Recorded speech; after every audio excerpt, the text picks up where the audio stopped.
Yo, what's going on, guys? It's your boy Chris coming at you with another episode to the Beautiful Struggle podcast. And this is episode number 69. And if you're new to the Beautiful Struggle podcast, this is a personal development and business podcast. If that sounds like something that's interesting to you, feel free to tune in, subscribe. We drop a new episode every single Monday of the week. And with that being said, I'm feeling really good about today. We have another phenomenal guest on. We don't have very many artists on the podcast, so I'm really happy to bring on this young and talented lady on the podcast. A little bit about my guest today. She's a really talented illustrator that's located in Southern California. She creates coloring books, stickers, journals, coasters, greeting cards, t-shirts, pins, a bunch of stuff. Super creative individual. I'm super excited to have her on. I know she's gonna not only talk about her business, but she's gonna drop a lot of knowledge and gems for you guys out there. With that being said, welcome Jacqui Smith. How you doing? Good. Thank you so much for having me. It's really cool. Absolutely. How are you doing? How were your holidays? They were pretty good. I took 2 weeks off, which ended up only being a week because I still worked. But Hmm. it was nice having like a little bit of a reset button, a little bit of a break. But yeah. Yeah, I can definitely agree. My wife and I just came back from Dallas. By the way, we are recording this on, what is it, the third? Is it the third? Yes, January 3rd. Yeah. So just it's the new year. So yeah, just we came back from Dallas as well, and it was pretty good to have a couple of days off, just to, like you said, reset and literally do nothing and just relax. Yes. I was like, It's I'll so take it nice. wherever I'm at, wherever I'm at, whether I'm Texas or on the beach somewhere. I'll take it. A little couple of days off with the wifey. Dope, Right. dope. So, like I said, I'm super excited to have you on. I really wanted to start off with your background and your story and you growing up and where did you grow up at? We can start there. Okay.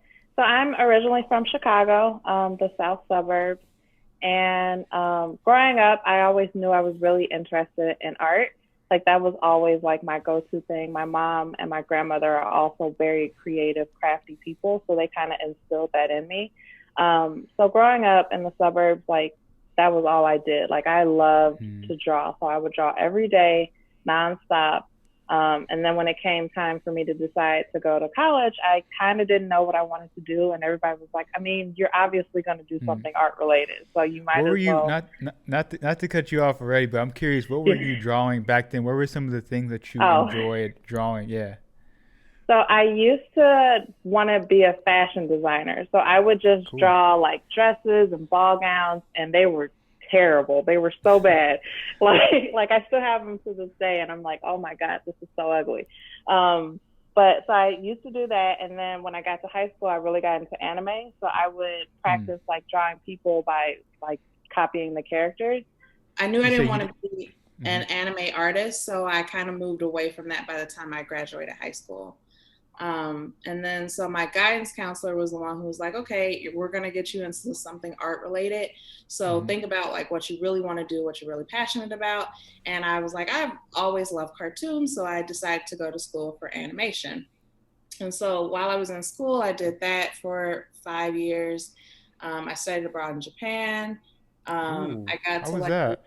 it was great. It was like the best 4 months I, of my life. yeah, I've been to Japan as well, and I tell people it obviously it's like a different world, just Yeah. completely night and day from from Chicago, California. Absolutely. Yeah, It's such a different like mentality and mindset out yeah. there that it's just it's interesting and it's amazing. And I always tell people like if you have the opportunity to study abroad, go for it. Like do it Hmm. as much as possible because it adds like a worldliness to you that you don't get otherwise. Like you get a Yeah, different type of perspective on exactly. life when you have the opportunity to go live somewhere else for a couple months. So yeah, I did that, and then I graduated, moved to California with my best friend, and then I was like, okay, now the like hustle starts. Like, what am I gonna do Hmm. with my life? So I started working at an animation studio in Santa Monica, and I kind of quickly realized that that wasn't it for me. I very much like being my own boss and being independent Mm. and working on my own projects. So I decided to leave animation and just start freelancing. Um, and that kind of was like a rocky road because I was like, oh, Mm-hmm. I'm going to freelance on my spare time, but also work like 3 other jobs because Mm, that's, what we do. um, right. so I I hear did you. that for like a couple years. And now I'm just getting to the point where I'm like, okay, I'm going to leave all the other jobs behind. And this is what I'm going to focus all my attention on because it's what I'm passionate about. So, Absolutely. So I had a question. I was wondering how much of the growing up in the city of Chicago impacted your art style? Because I know there's a lot of talented artists that come out of Chicago. They have one of the biggest museums, like art museums, I yeah. think in the United States out there. Mhm. So how much did that impact you, and how much did it shape you? And even going to Japan, did you take any inspiration from artists out there, or just being out there? I would say for Chicago, it obviously will always be an influential part of my life. Just because even like growing up with my family, like I have a very like female dominant family. So all the Mm, women in my family are very like strong, independent, hardworking, and that is something that will always translate into my art, into my message. And then just yeah, even like the Art Institute, like that's still my all-time favorite museum of all time. Like I'll just go in yeah, there and hang out for hours because there's so much like art and culture and inspiration there. And just Chicago in general has this vibe that I mean I think can translate into art as well. Like the people there are very passionate. They're very like yeah, a little bit aggressive, yeah, yeah, like definitely, definitely like a mood. for sure. And for Japan, I mean, everything there you can take inspiration from. For me, it was Yeah. particularly the fashion. I really love just Japanese street fashion. I think it's so Mm, fascinating and so cool. And they can take like such a simple concept as like a sneaker and then do like 50 crazy things with it. And that mm-hmm. reflects in their culture, their clothing styles, the architecture, like it reflects in everything. Just like this creative vision, which is really cool. Yeah, when I went to Japan, because I'm into streetwear as well, and I'm like, man, these people out here are like 2 years, 3 years ahead of us out here in the Way United ahead States. of us. Way ahead of us. Like And it's it's crazy because it really is an artsy vibe out there. I just remember going out there and having like a snack on the side of the road and just people watching and just looking at the architecture and whatnot. And it really is inspirational. And like I said, it's a different world out there. It really is. it absolutely is, yeah. So you and your best friend moved to California. What made you guys decide to do that? I know that takes a lot of guts to move from Chicago, where you grew up, and going to the West Coast. What made you guys do that? So I'm gonna be honest, like had she not begged me for almost a year, Oh I don't know wow! if I would have like moved right out of college. Like I And was how very old were you? I was 22, I think. Yeah. Got you. So I was very much prepared to like hang out in Chicago and figure stuff out for a little while. And then she's like, no, no, there's nothing for us to do here art wise, like, especially in animation. And I was like, oh, okay. I mean, you're right, whatever. And then she was like, let's go visit. And I was like, oh, fine. Never thought about going to LA before, but we'll go visit. And we did. And I was like, oh man, this is great. Like, I Uh, can't wait to move here. So, right. yeah, we rented a minivan and packed Oh up all our wow. stuff and drove in 3 days because we were broke and it was rough.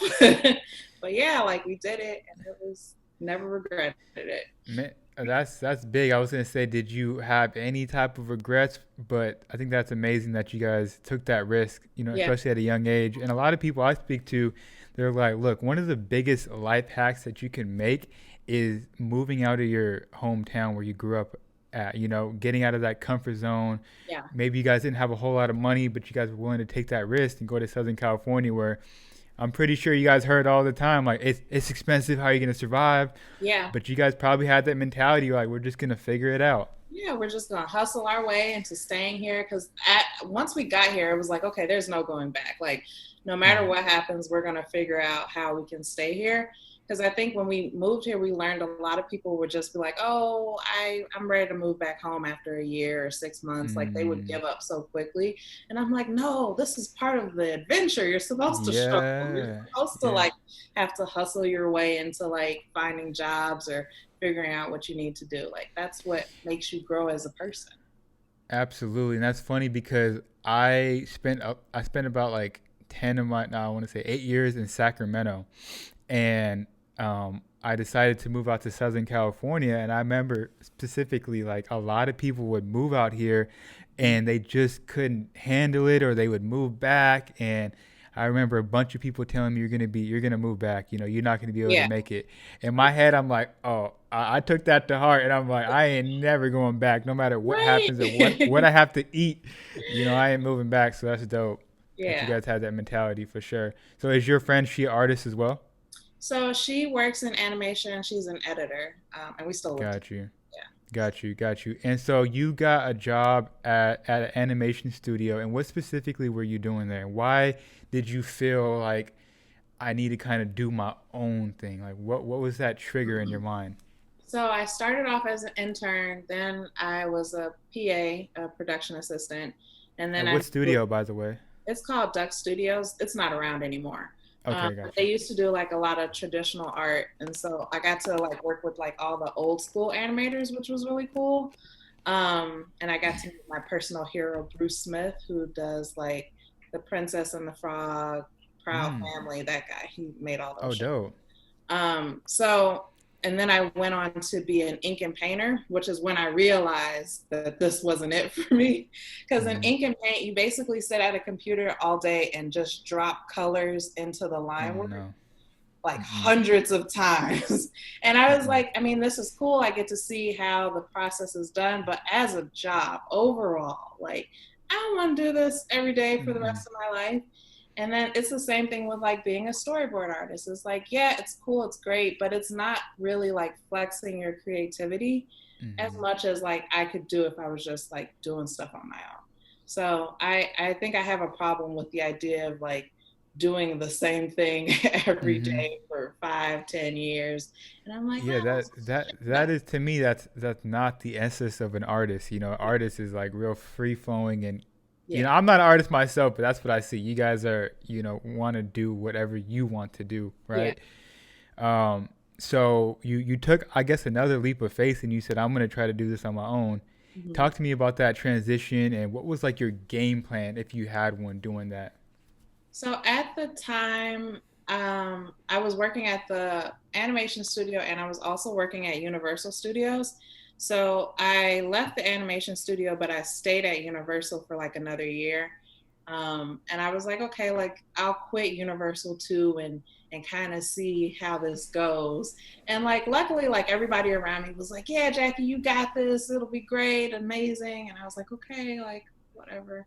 I'll try it. So I did. And then I ended up like kind of like psyching myself out. And I went back to a fallback job, which I managed an art studio for 6 years. Mm, So I think I kind of needed to do that at the time though, because that gave me like room to grow because I only worked there part time and I had an art studio and I got to meet amazing artists and it was like a learning experience. mm. But then this last year was when I was like, okay, I need to move on from that also. So it's What type of growth did you see I within learned, yourself? I learned more about the business side of being an artist while I was there. Mm, Like as much as you think it's all about like drawing pictures, like it's mm-hmm. so much more than that. Like you need to know so like everything you need to know as a business person, you need to know as an artist. Like all of Mm, that needs to translate. So that's kind of what I started to learn while I was working there is because I got to see the backside of what it's like to run a business, art oriented business. mm-hmm. Yeah, absolutely. I've heard that a lot, where a lot of artists, they're so consumed and obsessed with their art. Mm-hmm. It's like, okay, I gotta figure out how to make money somehow, doing Yeah. this. So, I would love to talk about that. Like, what are some ways that people are using their talent and making money? What are some ways that you can recommend people out there that are artists that they can, start monetizing it as well? Well, first and foremost, if you're going to monetize your art, you can't be afraid of critique, criticism, or anything like that. Like, you have to emotionally let go of the baggage and just say, this is a product. Like, I am selling this product. Mm-hmm. Because that holds back a lot of artists from putting stuff out or, sharing their work because they're like, oh, I don't want anybody to see it or whatever. You kind of have to Mm-hmm. just get over that. Another way that's really important is to be on top of your social media, obviously. You need to, if you're trying to sell stuff in stores, you need to build connections with like your local craft stores Mm-hmm. or whoever you want to sell your art to.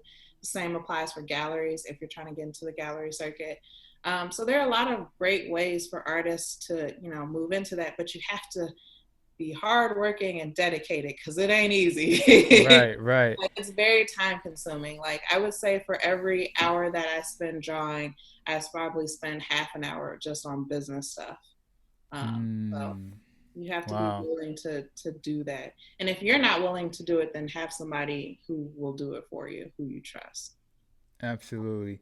And how often, so when you create your art, we'll definitely jump into in a minute what you specifically do, but are you creating art that you like, or is it art that people would like? You know what I'm saying? I think what I'm kind of asking is like, I'm thinking of music artists. A lot of artists will make what the audience want. Mm-hmm. And sometimes that takes the creativity out of it, and sometimes they should make what they like and what they feel. So what is there a Yeah. balance with that, or what do you do?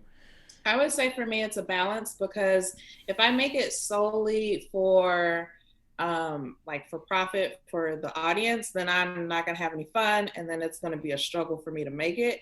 So I kind of have to find a balance of like something that I like, something that's fun for me, but something that's also going to be visually pleasing and sell basically. So it's kind of a balance of the two, which is very hard to figure out. Yeah, absolutely. I can only imagine. So I'd love to jump into your life as the illustrator, and you can start kind of explaining the type of art that you create and what specifically you do. Yeah. So I primarily create illustrations and portraits of women of color. I Mm-hmm. kind of got started doing this because I would go to like conventions and art shows, and there were never any Black artists there, like never. Mm-hmm. So I was like, I mean, I'll give it a try, like see how I feel about, drawing specifically Black art. And then it kind of just took off from there. I started doing conventions, and people were like, wow, like it's so nice to see us represented here. And I was like, Right. okay, I could do this. Like, this is something I'm passionate about and that motivates me. So that's kind of how I got started into drawing it. And then, yeah, so then I started making like coloring books like this one. Mm-hmm. That's super dope. Just Know Yourself, a coloring book for girls. It has like activity pages, Mm-hmm. and it's basically meant to like let them get to know themselves, what they like about themselves, and how they identify as, a young woman of Mm-hmm. color or young girl of color. And then I have some for Mm-hmm. adults. But that came about because I used to do a drawing a day. So I was like, I might as well use the drawings for something. So I put them in a color. Mm-hmm. Um, Wow.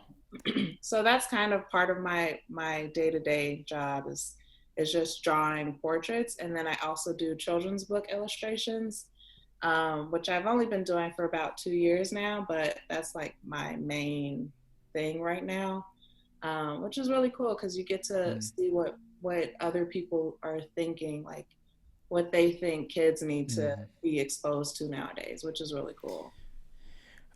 Talk about the impact that you think you're having on the younger generation. Um, in my perspective, I think you're having a tremendous impact. You know, when a child can open up a book and finally see somebody that looks like them, Yeah. I think it's phenomenal. But talk about the impact that you think you're having. Well, okay. I'll use Designer Con as an example. Last year I did Designer Con, and I think they had 700 vendors, and I believe that only 5 of them were Black out of Wow. 700. And so while I was there, I think it was my second year there, this mom like rushes up to me with her daughter, and she's like, we've been looking for you all day. Like, we saw Wow. you last year and we were like, we had to come find you again because like this is it basically. Like, you are our Hmm. representation here. And I never thought, especially when I got started, that I would have any impact whatsoever on anybody's life, that a little girl would be like, wow, you made this for me. Like, I never ever imagined that happening. But now that I have like that voice and that platform, I want to, do them justice and make sure that I continue, spreading the message. Absolutely. And in addition to doing that, I've seen you made some art pieces specifically speaking up about social injustice. You want to talk about that a little bit more? I think, Yeah. again, I just think what you're doing is absolutely phenomenal. And I love when people can use their gift and their ability and their artistic skills to speak up about a certain subject, right? We had a lot of people, unfortunately, in 2020 that seen a lot of things but didn't say anything about it because they were like, oh, I don't know what to say. Mm-hmm. It typically, sometimes it's not what you have to say but what you're doing, right? If you're an artist, you can maybe draw something. If you're a videographer, you can create a dope video. If you're a podcaster, you can make a podcast about it. So you want to talk about a little bit more about that? Yeah, so I recently did a collaboration with the Brewyard Beer Company, and they wanted to donate to social injustice. So I made them a little beer can design. It's Oh, this. wow. Yeah, so That's it's called dope. Beer That's from dope. Within, and it really is meant to represent women of color. And then we donated to the Glendale YWCA, who has like a social justice platform specifically fighting for social injustice in our area, which Hmm. is what I was really looking forward to donate to. Like, nationally is fine, but I'm like, what about what's going on in my community where there are so many racial issues still happening today? Like, I want to start with them. I want to give them the Hmm. attention that they deserve. Got you, got you. And so, what some of the art you create, I mentioned earlier, you do a bunch of different things with them, coloring books, Mm-hmm. beer cans and whatnot, collaborations. What are some other things that you enjoy creating, and that you notice other people enjoy purchasing from you? I would say like my sticker series are probably my most popular. Those are back there. Mm-hmm. So I take some of my designs and then I turn them into stickers. I would say those and my coloring books are my biggest two sellers for sure. Definitely the coloring books, just because they're really good gifts to give to somebody, especially Mm-hmm. young people. So yeah, I would say those two. Dope, dope. So, are you? I want to try to understand the process of your type of art. Mhm. So is it, you can maybe walk me through, is it you like drawing on a piece of paper and then you're taking that and digitalizing it and then putting it on different products, or how is that process for you? So it's all digital. I've kind Gotcha. of given up on paper drawing lately. I mean, sometimes it's nice and fun if I'm like out and about or relaxing, but for the most part, I just do everything digitally now.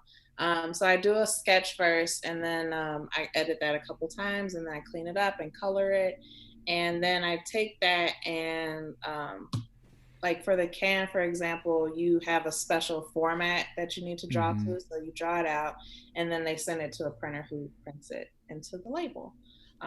So that's basically the same process for no matter what product it goes on. You just make sure it fits the right dimensions and then Yeah. go to your vendor and have them like make it for you. And what program do you use on your computer to do this? I use Photoshop. Yeah. Got you, got you, got you. Okay, dope, dope. Man, I wanted to touch a little bit more about being a lady in this space, being a female artist, especially a black artist. Maybe talk about some of the challenges that you had to overcome in this space. I would say when I first got started, I'm a naturally kind of shy and awkward person. Like, I so feel when it. I first got started, that was the hardest thing for me to overcome was speaking up for myself. Mm. Especially when I'd be at shows and events. Like sometimes people would say stuff that I was like, oh, that's not racially correct. Like please don't say You're that. like that. And then That I don't just sound right.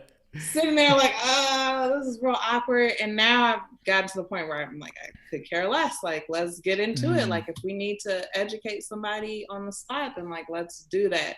But for me, yeah, speaking up for myself, and because I was always really conscious too of coming off as like an angry Black woman, and now I'm mm. just like, that is not a thing. Like, if I have something to say, then I'm going to say it, especially if it pertains to like my art or something that I'm doing. So that was definitely big for me. Wow. So, what were some of the things, and you don't have to go too deep into them, but that people needed education on, and that you were willing to, let people know about? Um, oh, I would say the worst one was this lady came up to me and was like, "Is it okay to call it nappy hair?" I was Mm. just like, "Oh, lady, no, no, no, no! Like, why, why me? Why today?" Like, so it would be stuff like that where they just be like so incredibly ignorant on like Yeah, it's what's so going left on. field. Yeah, or I would get like, "I'm not Black, so I can't buy Black art, right?" And I'm like, no, like, are Mm. you saying you wouldn't support a person of color just because you're not a person of color? Like, that's the mentality that a lot of these people have. So it was just like, okay, let's talk about this. And I'm not Yeah. trying to sell you anything. I'm just trying to explain to you why you need to shift your mentality. So Wow. That's yeah, crazy. a lot of that. Um, nah, I feel it. What would be some advice that you would give to other young women and women of color that want to get into this space, whether it's the business aspect or as the art aspect? What is some advice that you would give to them? Don't be afraid of the challenge of getting into it, because it is kind of scary to just jump into like making products, because it is an investment. Mm-hmm. And I would say do your research, research your vendors or your art shows or whatever you're trying to do. Do your research. Like, go Mm-hmm. Google and read as many articles as you can, so you can kind of figure out what your experience is going to be like. And then also like reach out to other artists. Like, I have people who message me all the time and just ask me like random questions, and I'll try to give them as much information as Mm-hmm. possible, because I believe in like sharing my knowledge. Like, I'll share Mm-hmm. anything that I've learned over the past like 8 years with whoever asks, because that's how I got to be where I am, is somebody, gave me some information. So, yeah, don't be afraid to Abs- ask questions, ask for help, all that. yeah, absolutely. I was gonna say you mentioned reaching out to other artists. Do you want to touch on the importance of having other artists around you, or even other strong women around you? You mentioned that you're living with your roommate. Um, Talk about the importance of having those other strong people around you to just to keep you rooted and balanced. Oh, absolutely. Like, I know 100% that I wouldn't be where I'm at in my life if it's not for like my family, my friends, my best friend. Like, if they weren't so supportive of like Mm, my journey and what I'm doing, then I would never have made it here. And part of that also is, if there's somebody who's not as supportive, maybe, you know, mm-hmm. maybe they need to go. like, Yeah, like, yeah. I definitely believe in surrounding yourself with the type of people that are going to be a positive influence on your life, as opposed to just letting all that negativity drag you down. So, Man, I 1,000% agree with that. I wanted to transition just a little bit mhm. and talk about. I know we just came out of it. We don't have to harp on it, but 2020. I was curious, what are some ways that you had to pivot during that time, and how has it affected your plans for 2021? Oh, it destroyed my future Oh, plans. what? Okay, Like, I mean, not to be dramatic, but like when COVID I'll talk started, about it. I was like, okay, I have a 2 year plan. I am so prepared. And Mm, heavily in my 2 year plan was doing like conventions and art shows. Like, that's the scale that I was going on. And so when those went away, I was like, okay, all right, like, I'm gonna have to like throw that out entirely and start mm-hmm, over. And so I kind of went back and forth, like, should I stop doing merchandise altogether? Should I mm, focus solely on commissions and children's books? Or like, what should I do now? mm-hmm, And that took me like a couple months to really like get motivated back into doing merch again, because I kind of just was like, oh, I'll stop for now, and see how it goes, especially just because everything's so uncertain. I was like, I don't know if people are going to want to buy stuff. I don't know like what that'll look Mm-hmm. like from now on. So yeah, I've definitely had to like shift my whole like Mm-hmm. game plan entirely, but it also Yeah. worked out for the best. Like I was able to quit my job. I was able to, Mm. really focus on the things that I want to do to help me grow. This has got me doing more like networking events, because before I was like, oh, I Yeah. don't want to do any of that. But now That's how we met. yeah, yeah. That's how it got me like really willing to like put myself out there, to learn as much as I can, to meet more connections. Um, and yeah, and that's all thanks to COVID. Yeah, yeah, Yeah, yeah. It's yeah, weird. I know. yeah. It's I like was gonna a little say, kick that we yeah, got. for sure, a little kick. Well, you mentioned commission. What exactly is that? Oh, so commissions are if somebody wants me to draw anything for them. So they'll email me and say, Okay. "Yeah, I want a portrait of like my family," and then they commission that to get done. Or sometimes it's a little bit bigger. Like I've done like album covers, I've done comic book covers. Hmm. So those are different types of commissions. 'Cause I know commission is a little bit different from sales Yeah, commission.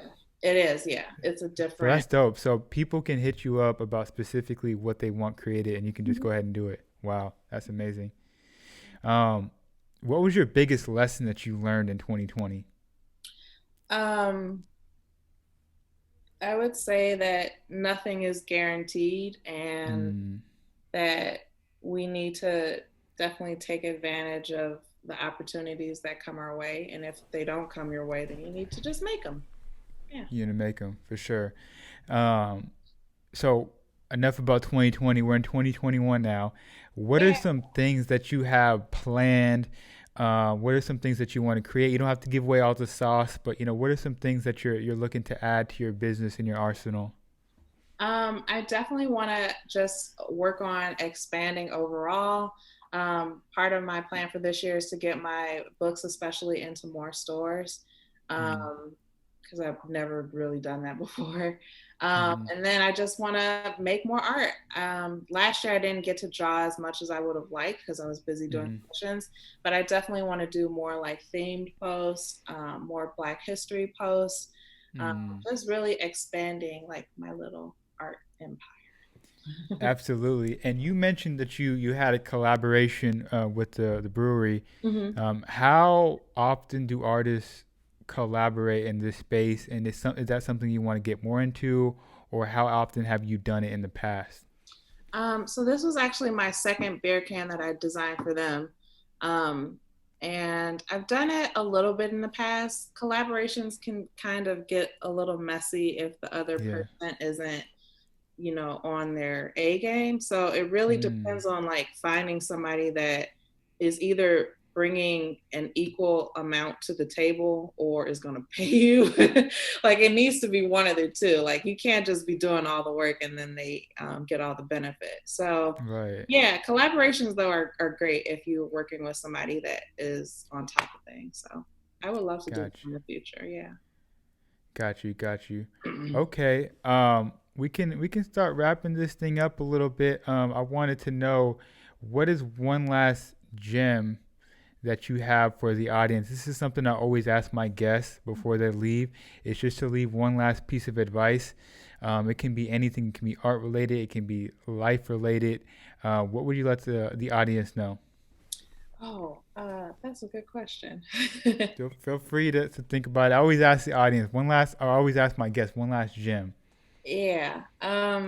I would say that no matter how hard things get and how, because I know a lot of people, especially during COVID, have faced like rock bottom. Mm-hmm. And I just, I guess my gem would be that no matter how dire things get, there's always another door that'll open. There's Mm-hmm. always something to either learn from that experience or a way to, make it work for you. And then sometimes that just means leaving it behind altogether and moving on to something else. But there's always hope at the end of the tunnel. Boom. I love that. I love that. Where can people find you? What are some websites that they can go and contact you if they would love to see and purchase any of your amazing art? And I'll definitely leave links to everything in the description of this podcast. So my website is JacquiCSmith.com. Jacqui is spelled Jacqui. And that's also my Instagram handle, Jacqui C Smith. So yeah, you can check it out. Got you. Got you. Yeah, a lot of great information. She does amazing work. Obviously, if you're listening to this, you definitely want to check her out. Her art is amazing. I know I want to pick up my wife a couple things. But with that being said, I really appreciate your time. I really appreciate you coming on this podcast and sharing your story, sharing your journey. We're all excited to see where you'll go in 2021. Awesome. Well, thank you for having me. This was awesome. Absolutely. And with that being said, it's your boy Chris, and I'll catch you guys next week.